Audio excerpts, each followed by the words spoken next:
गुरु के मंदिरवा में जाके मांगिला वरदान। गुरु के मंदिरवा में जाके मांगिला वरदान।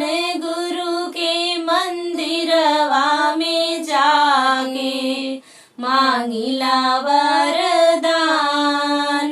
गुरु के मंदिरवा में जाके मांगिला वरदान। वीर लक्ष्मण ऐसन देवर मांगिला। वीर लक्ष्मण ऐसन देवर मांगी। अरे स्वामी मांगिला भगवान हो। अरे स्वामी मांगिला भगवान।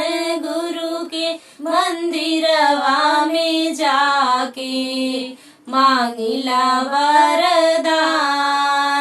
गुरु के मंदिरवा में जाके मांगिला वरदान। नैहर में मांगिला भाई रे भतीजवा। नैहर में मांगिला भाई रे भतीजवा। ससुरा में भरल परिवार हो। अरे ससुरा में भरल परिवार।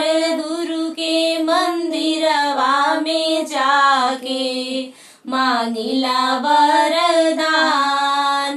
गुरु के मंदिरवा में जाके मांगिला वरदान।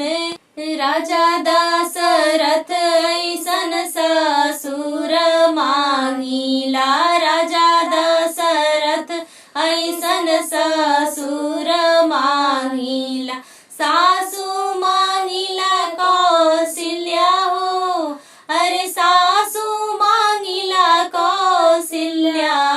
गुरु के मंदिरवा में जाके मांगिला वरदान। गुरु के मंदिरवा में जाके मांगिला वरदान। अगर आपको हमारा गाना अच्छा लगे तो हमारे चैनल को लाइक, शेयर एंड सब्सक्राइब जरूर करें और बेल आइकन प्रेस करें, जिससे कि हमारे गाने का नोटिफिकेशन आपको सबसे पहले मिल सके।